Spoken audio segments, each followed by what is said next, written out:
Good evening. Welcome into the Irish NFL show. Wherever you are watching this in Coleraine, Cork, Ballymena, or Ballsbridge, or wherever you are on this planet, a warm welcome in to our live broadcast, and also a warm welcome in if you're listening to our Thursday Night Football podcast presented by Cassidy Travel, Ireland's #1 travel agents. Check out the link in the bio on the video on the podcast, and you can nab a link for NFL Game Pass to watch some fantastic games this weekend, because the Niners are playing the Falcons on TV at 6 o'clock, which we'll talk about later on.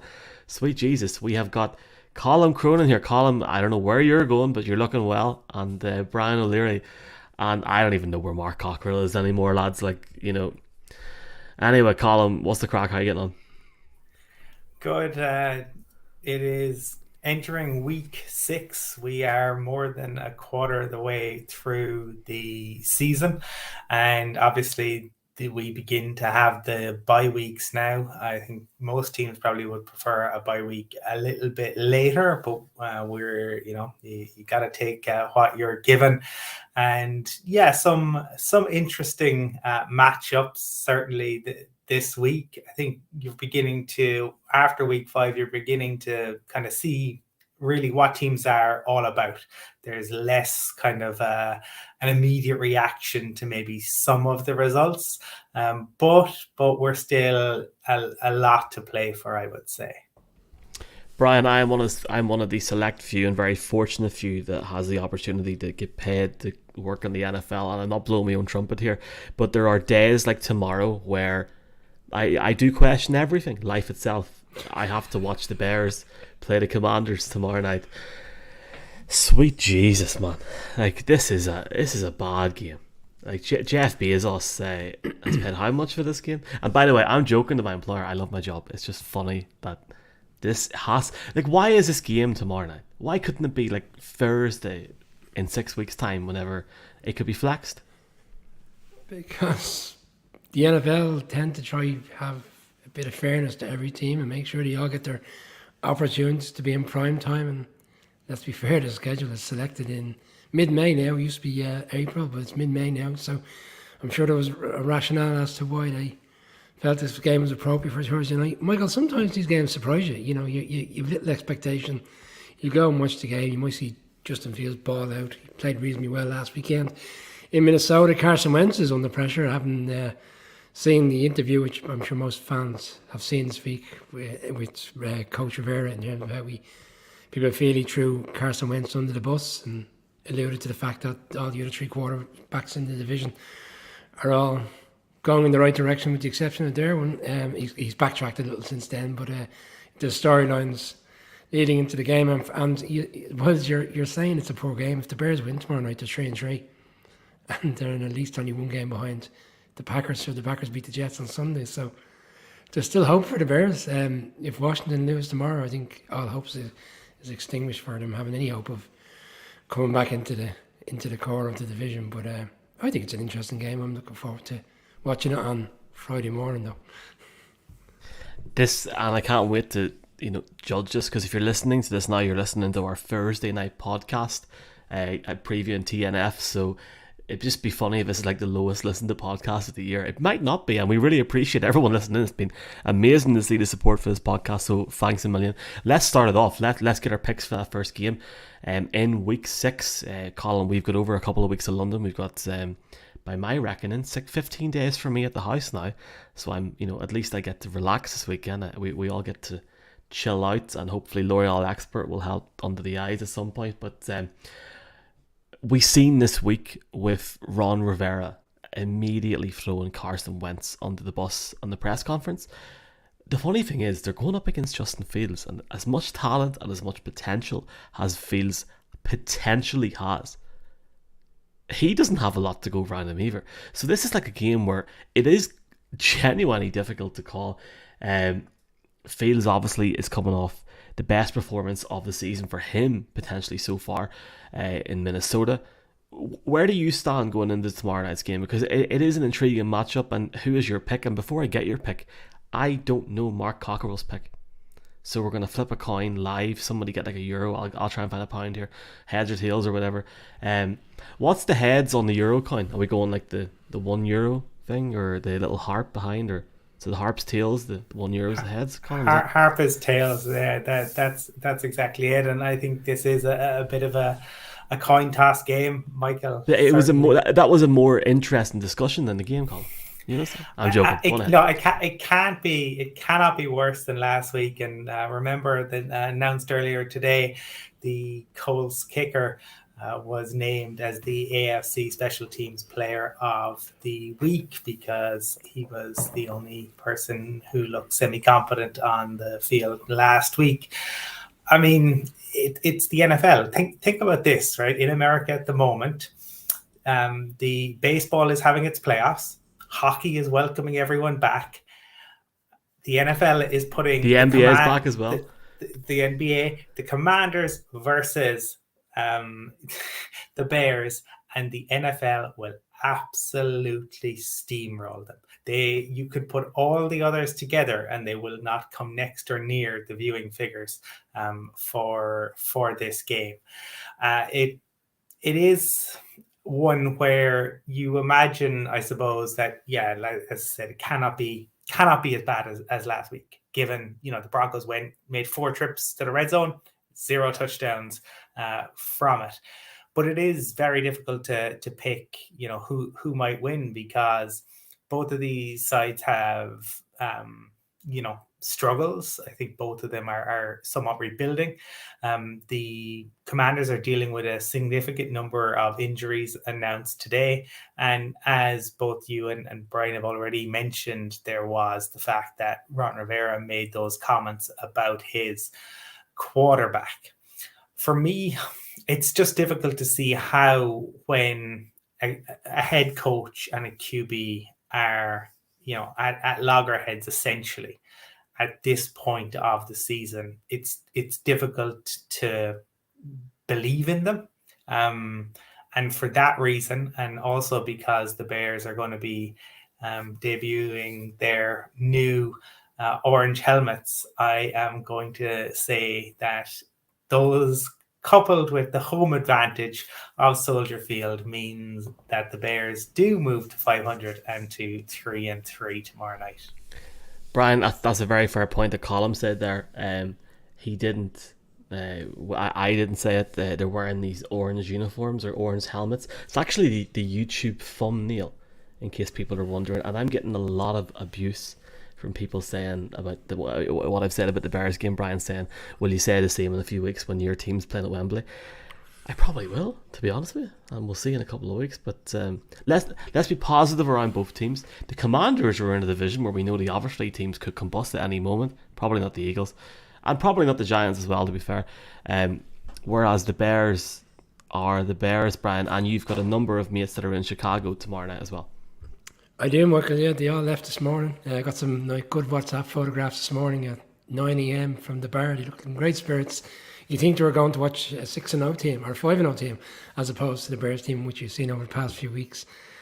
There is a few bright spots for both teams. I mean, Justin Fields is getting a lot of scrutiny, but he hasn't been dealt the best of hands. And last week he did have his best game of the season, which in a tough environment in Minnesota, I thought, in fairness from having been down by, I think it was 21-3 at one stage, they fought back to take the lead, in fact. So, he's shown that there is a bit of fight in him, and he has the ability to be a good quarterback. It's just right now we don't feel he's been put in the best position. I wonder how well he'd do if he was in a different scenario. The offensive line has not been great. Darnell Mooney had a good game last week. There is some really good bright spots in the running backs. It was good to see Montgomery come back last week. Herbert had a good game against the Texans a few weeks ago when Montgomery went out injured. They do have some good players, but we've always said it's going to be a struggle. There's been time and time again on this show where people said the Bears will be the worst team in potentially selecting at the top end of the draft next year. I'm not as down on Washington, funny enough, and not because they're in the division, because I've seen some bright spots this season in games. With Dotson in particular, the rookie wide receiver, has some really good games. And they did have a great chance to win that game last week against the Titans, and I know the Titans have struggled as well this season. They haven't got off to the best of starts, but they did have the ball at the end to potentially punch it in. I think that was ultimately the frustration, was that interception at the end when they had Brian Robinson, the new running back last week. They have Gibson, who for the first couple of years looked like he was really good running back, and he kind of went off a little bit. And there's some other good players there, and defensively on the day, they can be good. 2 years ago, we were saying this was the best division, this is the best defense in the league, and that's completely fallen off the charts. Despite the concern around this relationship right now between Rivera and Wentz, I'm going to go with Washington to win this game and surprise people. I think they're going to come out fast tomorrow night and exploit a defense in Chicago that hasn't been great this season and find a way to get over the line and get a win. So I'm going with Washington. I actually do have Mark's selection. As it happens, Mark is on the way home to Dallas, but he is available by text. He's gone for Washington as well. I text him and he never texts me back. We must be that close. I literally had a 10 pence piece. I literally texted him there saying, your pick, nothing else. And he wrote back. Heads, Chicago, tails, Commanders. He's given his selection. And it's tails. Which is? Commanders. So well, he's right. And I'm genuinely... And I'm going with the Commanders. You're going with the Commanders. Well, that's all I need to hear, Bran, to be honest with you. I'm joking. This is a really interesting game because, like, it could go one of two ways for the Bears. They could come out and not, quote, ball out, but they could go out and play decently. Justin Fields get the ball down the field. I genuinely have no idea what to expect in this game. Like, no idea whatsoever. Does Carson Wentz pop out? I mean, he's got 10 touchdowns so far this year, which is 5th in the NFL, but he's got as many interceptions as I have hair follicles in my head. I mean, it's just an absolute joke. Like, I just don't see how, especially the last time he played an NFC North team in Detroit, like, that game was atrocious. And some of the decisions that he made, and that was away from home as well, in Detroit, some of the decisions that he made were questionable, to say the least. I can envisage this being a very, very poor game, to the point where, what's the over and under, Brand, do you know? I don't know. 41? Amused me. I'd imagine it's at around 41, Michael. 41's, I have to say, 41 is generous. So you're looking for under 41 points scored in that game. I'll go as far as saying I think it'll be under 30 points scored in this game. Chicago I'd say it'll go over, Michael. I'd say it'll go over. I'd be very keen on the over in this game. No, sir. And the over, it's 37.5. That's very, very low. Oh, you can see a 2019 game, 39 points. There you go. I'm actually more interested to hear what your thoughts are on this orange uniform, Michael. You were very vocal about Giants wearing white on a Monday night and the Bengals wearing white on a Thursday night. So I think it's absolutely ridiculous, Brent. There we go. And I actually, the team that I support, you've got people that think the colour rush uniforms are better than the natural uniforms. Don't like it. I think they look stupid. So I am not just picking on one team. The orange thing, whatever. Like, I mean, it worked for Cincinnati 2 weeks ago. Yeah, true. And it actually looked really, like, the Cincinnati ones looked alright with the helmets, but look, you can't polish a turd. I'm sorry. I hope the Bears fans have a great night. That being said, they're gonna beat the Commanders tomorrow night, 15-7. 15-7. And I'll go even further and say that one team will not score any touchdowns, which could be the Bears, and they could still win the game. I just, like, literally, I'm gonna try and stay awake. I fell asleep on Monday night, so time will tell. Right, that's that game over, and we're gonna preview. If you're struggling to stay awake for what was a cracking Monday night game, I feel for you going into this Thursday night game. Well, let's jump on the other two games going into Week 6 Sunday, because we're going to have a guest on after this. This is the end of this segment, and we hope you enjoy the game thoroughly as much as listening to the Angelus or watching Newsline. Okay, we're going to look ahead to two games now before we bring a guest on. And Week 6, hard to believe we're already in Week 6. We're going to look at a couple of games here now. The first one we're going to look at is the San Francisco 49ers going up against the Atlanta Falcons. This game is on Sky Sports on Sunday. The Bengals play the Saints on Sunday at the same time. I don't want to start getting the schedule out. I know there's a lot of fans. I know at least 3 people who are travelling from Belfast or Dublin over to this big Niners party in Leeds. So if you're going, enjoy yourselves, lads. And at least the game is on TV for you. You would have seen it anyway. But I think, is Mark going to the Niners next week? He might not be here for the next month. I don't know what's going on there. Calling the Niners... honestly, I think they've got the division to lose at the minute. That's how low down I am on this Rams offense at the minute, which is funny because I picked the Rams to go to the Super Bowl. But I really feel at the minute that in terms of the division, that the Niners have a massive chance over the next few weeks to open up a lead in the division, try and get ahead. I know Geno Smith is balling out and he's been giving out to people that were given out to him, but reality is he hasn't done half the things he's done before in Seattle. Jimmy G's working down the field. He's working the business. I can't see a situation where Trey comes back in as it stands. What's your thoughts in this game? Because the Falcons should have beat the Bucs last week, yeah? Well, Trey Lance is out for the season, so we will see what happens. To me, though, this is all about DeMeco Ryan, who right now is probably the outside of Sean Payton is the hottest head coaching candidate in the league, because the 49ers defensive ranks this season. So they're tied for first for points allowed. They're first in yards per game, first in yards per play, first in rush yards per game, first in passing touchdowns, first in sacks, first in the first down stops. So it's 3 and outs. They are phenomenal. So it's nice for Jimmy G that he essentially gets to do an impersonation of 2015 Peyton Manning. The 49ers just seem to be able to find defensive line guys who, no matter where they pick them, they perform. And that is definitely the saving grace of this team. The Falcons have been impressive given, what people were saying about them before the season. And obviously there was all that controversy last week about the roughing the passer call, the defensive pass interference, perhaps on the play before, etc., etc. But to me, I don't think the Falcons will have enough to deal with the 49ers defense. And yes, there are comments there coming through. I see about certainly the injuries are really beginning to stack up for the 49ers, and they lost a couple of more players at the weekend to ACL injuries. But I just think in this particular game, it sounds like Nick Bosa will probably be good to go, even though he wasn't a full participant today. He was stretching, but all the noises coming out of camp were he was good to go. It's funny because Kyle Shanahan has obviously, lost one defensive coordinator to the Jets. Then he lost Mike McDaniels to the Dolphins, and I think he's going to lose another defensive coordinator to a head coaching job at the end of the season. For me, the 49ers win this one.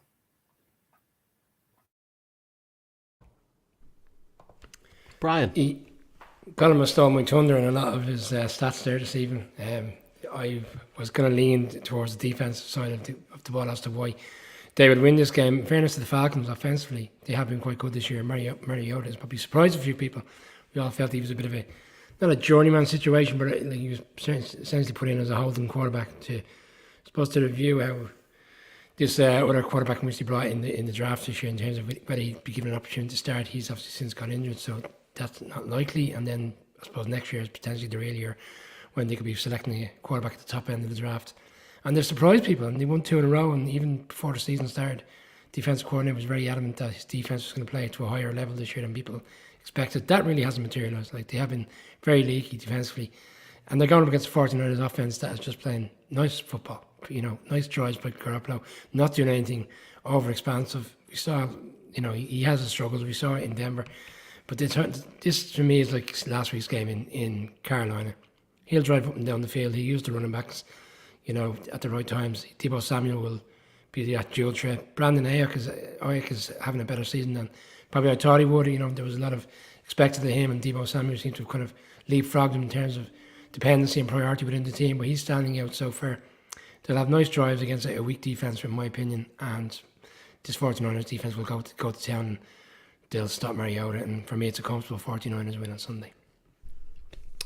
Do we have Mark's pick?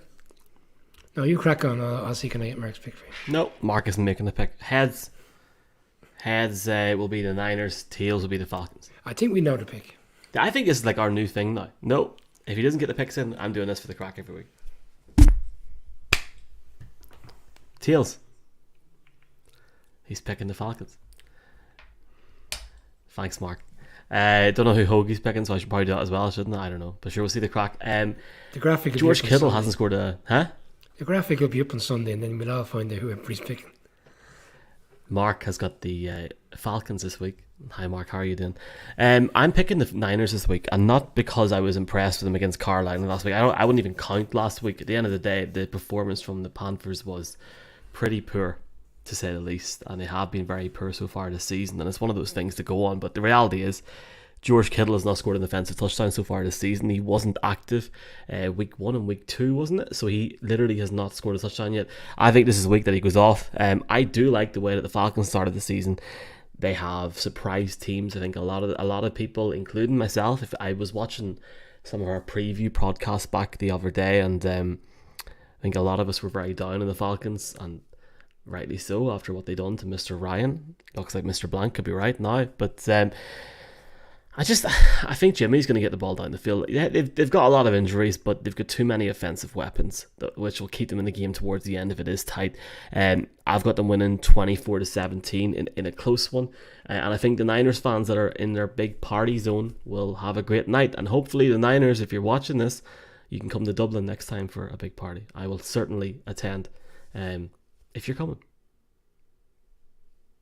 Any comments on that? Is everyone happy? I would just say on Kittle, they seem to have changed a little bit his positioning this year as to what we're used to seeing. We're used to seeing him down the field, catching these 25, 30 yards. He's become a bit more of a blocking tight end this year. You look at some of the stats, they've been quite low. I don't know if that's something that they're looking to do, and they're not going to be as expansive in terms of using him. Maybe it's, as you said, Michael, maybe we will see that breakout game on Sunday. Could be the right time to do it against a defence that's vulnerable to tight ends.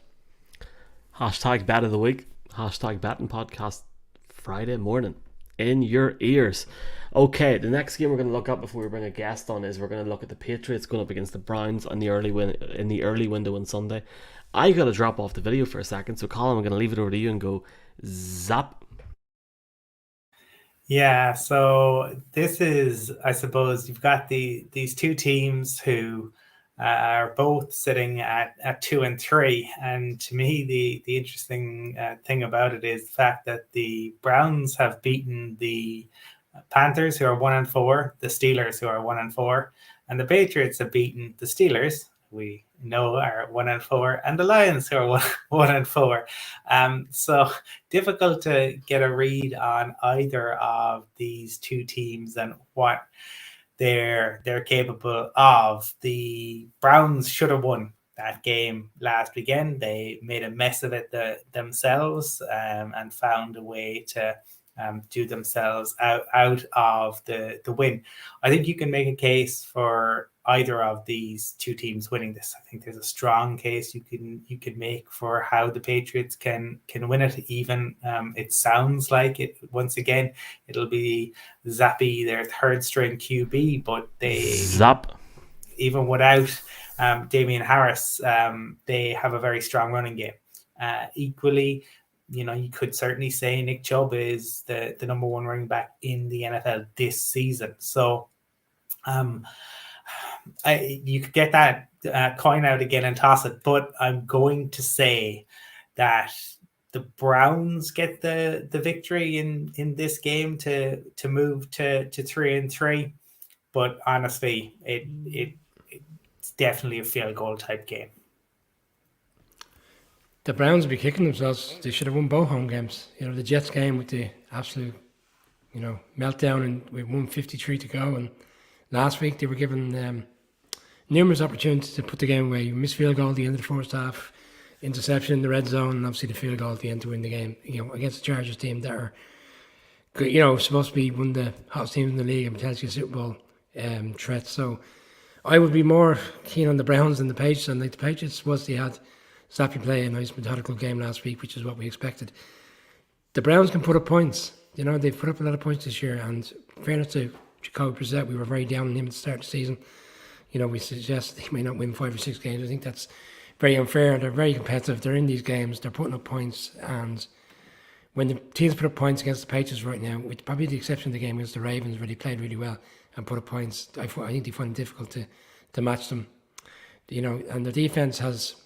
Last week was, look, I'm not going to put last week down. The Lions, I said last week, I felt it would be a blowout. Dan Campbell going up against Bill Belichick. it's Bill Belichick. Belichick has a great record against the Browns, 8-2, bearing in mind he was there in the past, but I don't think it's going to come this weekend. I'm going to go Browns as well. I think Chubb and Hunt will run all over the Patriots defense, which is normally very strong against the run, but these two guys, when they're on their game, are really effective.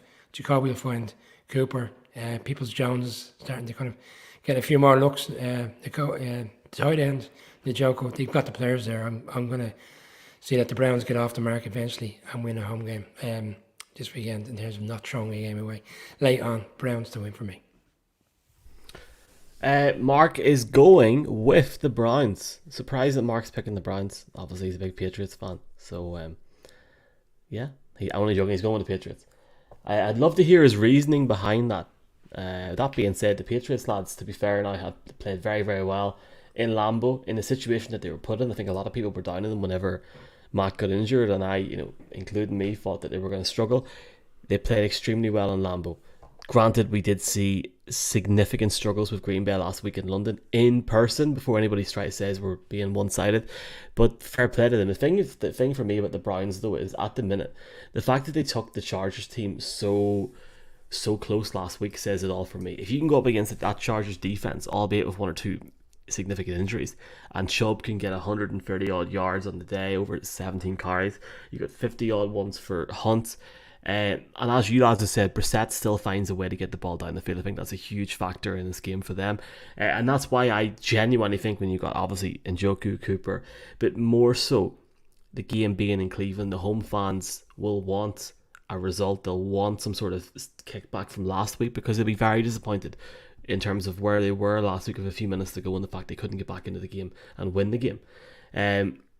So it's one for me where I am a little bit pessimistic in terms of my pick, but I do feel that for me, I gotta pick the Browns here or else they're gonna do me. The fact that Brissett's came out already, he's over 1,000 yards for the season 5 weeks in, and I don't think a lot of people thought that with a backup serviceable quarterback. He's done very well, I have to give it to him. And granted, he's also rushed for like over 100 yards as well, so fair play to Jacoby. I'm in on the Browns this week, so that's why the Patriots will probably win, but I did pick the Patriots last week. Just not enough for me this week. Let's see if they can zap themselves into it. So that's my pick. Have we time for another game, or do we just talk, or what do you want to do? I want to talk about Devontae Adams. We never got a chance to talk about his shoving of the reporter at the weekend, Monday night, and how it's all blown up. Lindsay Jones, who we've had on the show today, I think she summed it up great. Yeah, not the best of things to do. A fine from the league, yes. A couple of weeks' wages. A ban, maybe one game, yes. Now he gets, what's this criminal charge being applied? Absolutely ridiculous. If I was standing in the Cathedral Quarter on a cold Friday night or cold Saturday night, I've never done this, please God, that this never happens. And that's in Belfast for all the Southerners going, where's the Cathedral Quarter? If I pushed somebody and they fell down, God forbid what could happen to them there, I'd minimum be cautioned. So I get what's happened. I understand what you're saying there, but he wouldn't have done that to his coach. He wouldn't have done that to another player. So every time an NFL player pushes anybody over, they should be reprimanded. No, I've watched the play numerous times. If you watch the back, like even the back-end footage beforehand, he knew, like he was walking, he knew what he was doing. He was obviously frustrated. He tweeted about it very quickly. Of course, I understand what you're saying about the criminal charges, but clearly the person's complained or the team's complained. I get what's happened. I understand why that's happened. Well, your man knew what he was doing as well, coming across him literally as he was about to walk past him. But if that was you, would you not have done something about that? I mean, I would have. I just think it's all making a big song and dance over something that can be sorted out very quickly. I don't know, Colin, before we just bring our guest on, what's your thoughts? If somebody attacked me, I would like to at least try and stand up for myself. I hate to see if that's what you see as an attacker, you want to have a good night out in Temple Bar. Plenty of good nights out in Temple Bar. It was stupid. He didn't have to do it. I get the frustration, but you can't, just because somebody walks in front of you, and even if he did, or if he went and he picked him up off the ground afterwards, I think that probably would have resulted. His handling of it wasn't good. the police handling of it, I don't think has been good. I think, what you'll probably see is, the 1 game suspension, and whether it'll be a bit like the GAA, who love to hand out a suspension and then roll it back. Maybe that's what we'll see. Rolling it back for certain counties. Clearly, we've got different expectations of the police, which we can talk about on a special off-season podcast from Newry. Looking forward to that. Anywho, we're going to bring our guest on tonight, and our guest is a New York Times best-selling author, and he's also seen his work turned into like a docudrama on HBO. He's had numerous publications. One of them is Boys Will Be Boys on the 1990s Dallas Cowboys dynasty. Jeff Pearlman. Jeff, honestly, man, it's an honor to have you on the show, and thank you so much for taking the time to join us on what is, I'm presuming, early evening where you are. Does it make it less of an honor that if I tell you I'm sitting in my bed? I seen like the back end. I was like, oh, it's grand. Don't worry, it's fine. Like, you should see some of this. Like, seriously, Jeff. Like, there's times where we're either like in hotel rooms or coffee shops and stuff. So it's grand. First off, warm welcome in. Have you ever been to Ireland, Jeff? Have you any connection to this little island? Or I know Irish people. That help at all. I have not. The closest I've come is England. So. Yeah, so not off the show. Is that it for me? No, not yet. Maybe we'll be able to entice you to come on over. Hey, I'd love to. I suppose, Jeff, we're a nation of storytellers on this little island, and storytelling is your job. And I've heard you say, that your family had zero interest in sports, but I suppose I'm interested in knowing, in terms of, like, was storytelling something you were always interested in, or where did that emerge from? Like, what was your journey towards becoming an author? Well, I had a really big moment when I was a kid. I was 14 years old, and my dad is the term here, I don't know if they say is he's a headhunter, which is he's an executive search. He does like matches people up with jobs, and they use the term he's a headhunter. And he self-published a book called Conquering the Corporate Career. And he didn't have a publisher. So again, he made up his own pretend publishing company called Kimberly Press. He wrote the book. He hired his own editor, and he dedicated to me, my brother, and my mom.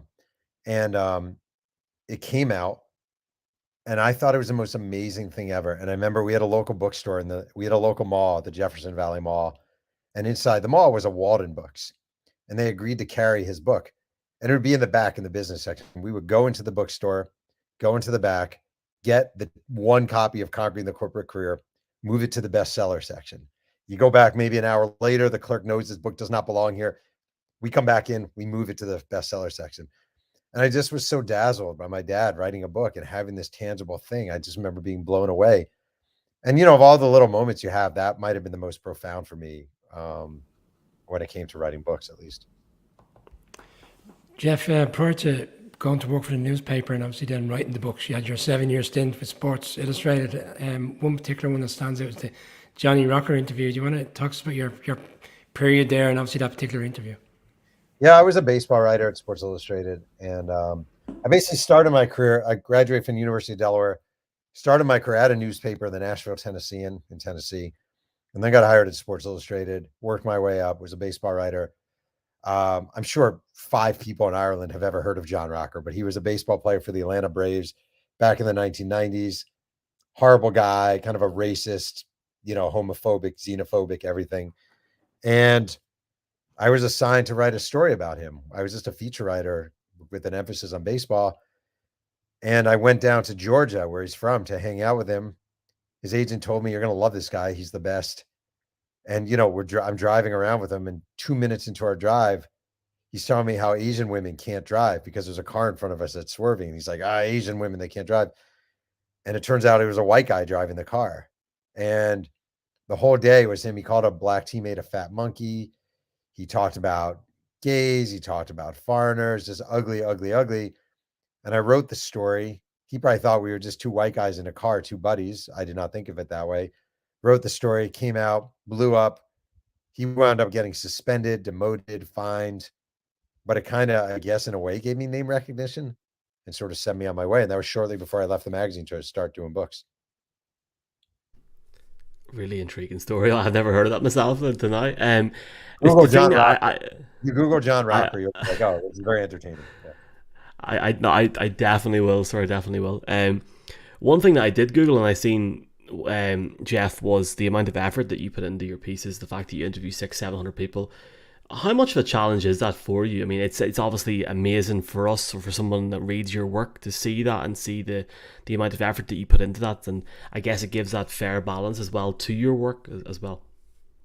I mean, I really enjoy that part of it. Like the writing is the hardest part. The reporting is sort of the fun, and I like getting old media guides. So, like my new book on Bo Jackson, he played for the Kansas City Royals and he played for the Los Angeles Raiders, and he played at Auburn University, his college in Alabama. And I like getting the old media guides. I buy them on eBay. I go through them. I go through every name, and then I try to find every name. And you're not going to, if I interviewed like for this new book, I interviewed 720 people. But that means I probably reached out to 2,000 people, and you hope enough people talk to you. I just love it. I love the search. I love finding stories nobody finds. I love hearing stories no one has told in 30 years. I always say like with a famous athlete, we'll just say Brett Favre. I wrote a Brett Favre book. I used to say the guy, the running back who's in training camp with the Packers for 2 weeks from some small school. Well, Brett Favre probably isn't going to remember him, but that guy's going to remember his one experience with Brett Favre. Maybe Brett Favre handed him a granola bar. Maybe Brett Favre pinched him in the ass. Maybe Brett Favre sang a song to him. He's going to remember that. And those stories really add up. So I'm a big fan of, I kind of view it as like just collecting stories. Jeff, I'm big fan of Boys Will Be Boys, but also Football for a Buck. And the USFL, it's not something that we were all that familiar with in Ireland, certainly at the time. But reading your book, I mean, the swagger, the celebrations, the upstart league that's, well, unfortunately, ultimately quashed by kind of greed and stupidity. I know that, like you mentioned it earlier, and I've heard you say before, like writing is a chore, but having written is fantastic. And I know that this book was something of a passion project for you. And so you talked earlier just there about like the research that you do.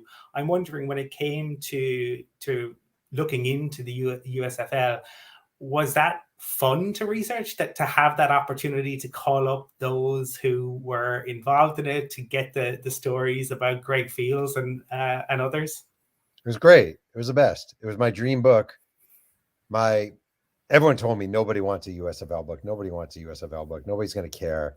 I didn't care. I knew the stories were great. It also helped. It wound up being a bestseller. And part of it is because the guy who ruined the league was the owner of the New Jersey Generals, some jackass named Donald Trump, who would just truly ruin the USFL in every way possible. Used it, saw it as a gateway to get an NFL team. It didn't work, and he just kicked it to the curb. So reporting it was a joy. The stories it's the only league I've ever written about where a guy was put on the injured list because his penis was accidentally slammed in a trunk. Like, that's a USFL in a nutshell. And or in a trunk. And the timing with Trump was in a way a bonus. So I wish he'd never won this election, but there was someone to talk about. But the joy of it, think about the USFL, unlike the NFL, there's a lot of guys on their last chances. So there's a lot of guys who were working construction, maybe were working in an accounting firm, but dreamed of playing professional football. And this league came along. So when you interview guys like that, it's like asking someone about their bar mitzvah or about summer camp or their wedding. It's like this joyful memory. So it was just joyful time after joyful time. I loved it. I'm just wondering, Jeff, then in terms of what not any of the specific leagues per se, but we're seeing the emergence of kind of new kind of spring leagues. And obviously years ago you had NFL Europe and things like that. But with the NFL becoming a kind of a bigger spectacle, almost this year-round spectacle where there's a song and dance about the draft, and then there's all the coverage about training camps. Is there space, do you think, for those kind of a developmental league? I think probably not. I think the only way it could possibly work, and nobody's taking my advice, is you have to be in B markets where the NFL isn't. It's the only way I can imagine it working. Like, I always thought there's no NFL team in Memphis. Memphis, Tennessee it's a mid-sized to big city. There's no NFL team there. There's There's no NFL team in San Antonio, Texas. There's no NFL team in White Plains, New York. Like there are these markets where maybe it could work, but again, like you sort of touched on, the NFL has become a 12-month, 24/7. Like when the USFL came along, there was no NFL network. Nobody cared about the offseason combines. Free agency wasn't what it is now. It's just it's become 24/7, 365. So I think it'd be very, very hard for a real football league to break through. Jeff, we were previewing the Bears game earlier for tomorrow night. We know a lot of Bears fans that are travelling over today to attend the game. The Bears have a huge support in Ireland, and it all dates back really to '85 in particular when they won the Super Bowl. And you had the Walter Payton experience and unearthing that his date of birth, in fact, was a year earlier, and how he's such a complicated man. Can you talk to us about that experience and working with him? Yeah, first of all, I'm amazed there are Bears fans anywhere after all these years of crappy football. And Justin Fields, I mean, it's not looking the best right now. I mean, Walter Payton, I grew up with Walter Payton's poster on my wall. You know, I mean, I'm 50 years old. So when Walter Payton was running, he was the man. And that book was one of the, if not the hardest book I've ever written, definitely in the top two, probably the hardest because it's the first guy and only guy I've written about that was birthed to death. You know, he died at 46 years old. It was a deep, deep dive. His life was very complicated, especially after he retired. He wrote a lot of suicidal notes. He was very depressed. He had business ventures fall through. He was probably addicted to painkillers. At his Hall of Fame induction ceremony, his wife was in row 1 and his girlfriend was in row 3, and they didn't know the other one was going to be there. It was just all sorts of drama. And the thing about writing about a beloved icon is people don't always want to see the flaws of their heroes. Like that's a huge issue. Like you can't, writing biography means writing a full, true story. But a lot of people, especially with sports, they kind of just want to know that the guy's great. They just want to know that he's awesome. And, oh, he's so cool. Is he as cool as I thought? Yeah, man, he's just as cool as you thought. He never farts. He doesn't drink and he doesn't go to the bathroom. Like it doesn't exist the way people want. So it was the backlash to that book when it came out. There's a lot of backlash because people probably didn't want to know all the details about such a beloved figure. Jeff, I'm going to just bounce on what Colin was talking to you about a second ago. We had Mr. Goodell close to home here last weekend. Yep. He was in London, and he brought up the possibility of a division in Europe. Now, look, I personally think that's insane. I'm happy enough with a few games. I mean, to have the Packers over here last weekend, for any doubters or naysayers about a game overseas was unbelievable. It was an incredible atmosphere. Do you think the whole thing about the divisions is just nuts? Do you think we could ever see it? And what's just your general thoughts on that? I think London is probably the next city that the NFL is going to want to have a team in.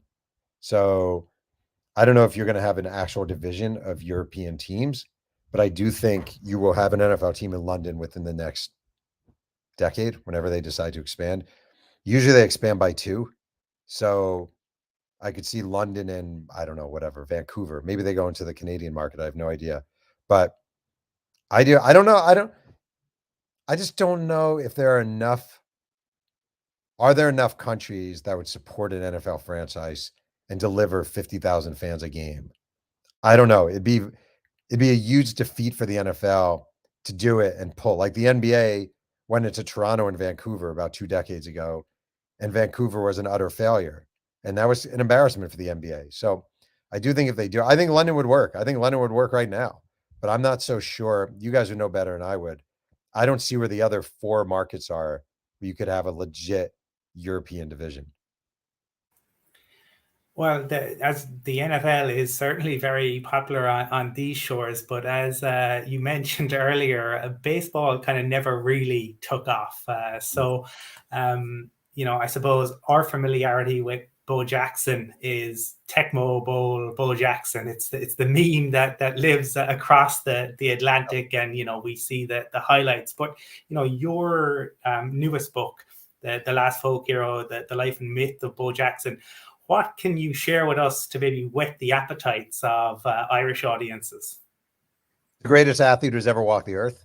I mean, he did things Here's what you have to do. If you don't know who Bo Jackson is, or you've never heard of him, or you think I don't care, do a 2-second YouTube search of Bo Jackson climbing wall. And there's this play against the Baltimore Orioles when he's an outfielder for the Kansas City Royals, the team he played for, where balls hit deep, and he runs toward the wall, and he runs up the wall, runs across the wall, runs down the wall. Do you even know of this? I've seen you talk about it, so I have checked it. Yes, it's ludicrous. Like, it's ludicrous. Or do Bo Jackson bat knee and him breaking bats over his knee or his helmet. He was preposterous. Or do Bo Jackson Monday Night Football and see him carving up the Seahawks on Monday Night Football. He was just a different level athlete than anyone we've ever seen. And I'm including LeBron James. I'm including Michael Jordan. I'm including Michael Phelps, Ian Thorpe, whoever you want to name. He just did everything at such a, and he was in college, he was a, borderline Olympic sprinter who just didn't put the time into running. He's just the greatest athlete who ever lived. I don't care what anyone says. I will win that argument. He's the greatest athlete who ever lived. And you have a piece, Jeff, on your website, I suppose, that you're talking about like the narrative and the what if that exists because of his injury. But I've also seen you kind of ruminate on Twitter, maybe in terms of the injury possibly, gave Bo a better life than maybe some of the other vets who've come out of the NFL having played a full career. And I'm just wondering, what are your thoughts on that right now, given, I suppose, what we've seen over the past couple of weeks with Tua, with Hines in the game last Thursday? I think any NFL player who can get out after 3 years is very wise. I look at guys like Barry Sanders, who retired voluntarily, and I think that was really intelligent. I look at a guy like Bo Jackson. It sucks that he had his hip pulled out of his socket, but it's just not natural. Look, I love football. I do. And I feel guilty about it half the time. But it is not natural to have your head slamming into people, someone hitting you. It's just not natural. And the thing about being a sports writer over here who's written a lot about football is you just meet far too many people whose lives have been ravaged because they played the game. And everyone says, well, they have a choice. You don't have to play. Well, when you're 22 years old and you come from poverty and you happen to be really good at this game and this could change the life of your family, you're going to do it. And it's understandable. You're going to, just like baseball players who came here and used steroids. Well, you come from the Dominican Republic and your dad makes $1 a day making bread, like, you're going to do it. So I get it, but I just think, I look at a guy like Bo Jackson and I think you're so lucky that you didn't play 10 years in the NFL. Because I've yet to meet an NFL veteran of more than a couple of years who doesn't, at the very least, have horrible knees or horrible arthritis. And far too many of them can't remember where they left their keys 5 minutes ago. Jeff, you've been very consistent and supportive of Daniel Jones over the past couple of years in terms of what you think of him as a quarterback. You feel that he's been put in a bad position, whether it's offensive line, the players put around him. We were there firsthand on Sunday in London at the game. He had a really impressive game. He seems to be really settling down this year. Where you stand on rookies coming into the league? You spoke with Justin Fields earlier in terms of the struggles he has. He's been parachuted in last year to Chicago, and others have had to do the same. Would you be more keen on seeing players given the opportunity to settle into an environment, get to know the frame of the team over the year before they make that step up? Yeah, I mean, I just think if you look at the history of quarterbacks in the NFL, I know it's changed. The thing that's changed is now all these colleges run pro offenses. So you do have a lot of guys like Josh Allen at Wyoming. He was throwing with 3 and 4 wide receivers. So he wasn't just handing off or running a wing T offense. But I do think, like, the reason I never gave up on Daniel Jones, and I'm not saying, I may be wrong, but the reason I never gave up is, number one, he played at Duke, which wasn't a football powerhouse. He was basically thrown pretty much right into it early on, Eli Manning's last year. And like, he played for a bunch of crappy coaches with a lot of crappy talent around him. And if you watch that, I'm not saying he's going to be Joe Montana, but you watch that guy play, he's very mobile. He has a strong arm. Give him some supporting cast, and I think he's pretty good. I do think there's also a real advantage, especially with quarterbacks, sitting for a year or 2 years or even 3 years, learning the offense, learning the nuance of the game, and then taking over. It just doesn't happen anymore. but I think it would be hugely beneficial. I think Trevor Lawrence would have had a much better year last year if he were sitting behind a Joe Flacco or whoever and just learning the game and learning the nuances. But he was thrown into this horrible crap show. Jeff, your newest book, which is called The Last Folk Hero, The Life and Myth of Bo Jackson. For people listening to this podcast, if you live in the Republic of Ireland, geographically, you can go to Amazon and get it delivered from the US hardcover, or you can get it online on Kindle now. If you're in the UK, you cannot get a hardcover at the moment. However, you can get the audiobook or Kindle. I'm sure Jeff will work on that. JeffPearlman.com. And Jeff, I am going to order this now. I'm really looking forward to reading it, and really appreciate your time, sir. I feel like we could bring you on again in the off season for like a 5-hour chat about baseball or anything, man. I appreciate it. Let's hope for the best for my New York Jets. They're actually good this year. Kind of good this year. Not terrible this year. So let's hope. Will they win on Sunday? Last question. Will they win against Green Bay? No. No? Okay. Fair enough. Jeff, JeffPearlman.com. Do check that out, folks, on Amazon. Thanks so much for coming on, Jeff, and have a good weekend, man. Thanks for having me, guys. Take care. Thanks, Jeff. All the best, Jeff. Thank you. I love telling Jeff, and thank you so much for coming on to have a good weekend when it's Wednesday, but sure. That's because you're so used to it at the weekend, Michael. Talking about Jeff and the Jets, do you want to talk about the Jets, or do you want to round it up there? What do you want to do? Well, we can talk about Jets if you wish. Like, if we touched on it last week's show, that this was a big opportunity for them. You know, bearing in mind the Dolphins players that were out injured with the quarterback situation, for them to really win that 2 games in a row. It's been so many missed opportunities over the past few years where they'll have a really strong win. We referenced the win against the Bengals last year, but what I would say about this Jets team right now is they've got a very young team with some really, really good players on offense and defense. And in fairness, Sauce Gardner really stepped up his force, really going to come to town game at the weekend with his interception. And look, I'd love to see, like, as much as I'm a Giants fan, I'd like to see the Jets be relevant again. It's been too long, and I think they'll give the Packers a hell of a game on Sunday. I'm not sure whether they'll get out of it with a win, but certainly think it's not as one-sided as people may see. But I'll be interested to see what the picks are tomorrow night on that game, because Green Bay are reeling after last weekend's defeat in London. That was my ploy saying, do you want to do your pick now? But we'll do it tomorrow night. It's grand. Any final comments, Colin?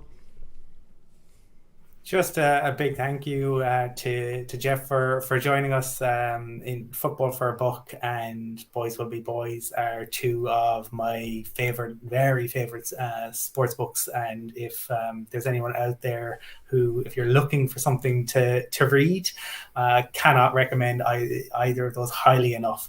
The stories in Boys Will Be Boys, it begins with Michael Irvin stabbing somebody with a scissors, and it ends with him getting a jacket like this as he goes into the Hall of Fame. And he was loving life this week. If anyone saw him with Stephen A, he was very, very much enjoying that on First Take earlier on in the week. Are you talking about Michael Irvin?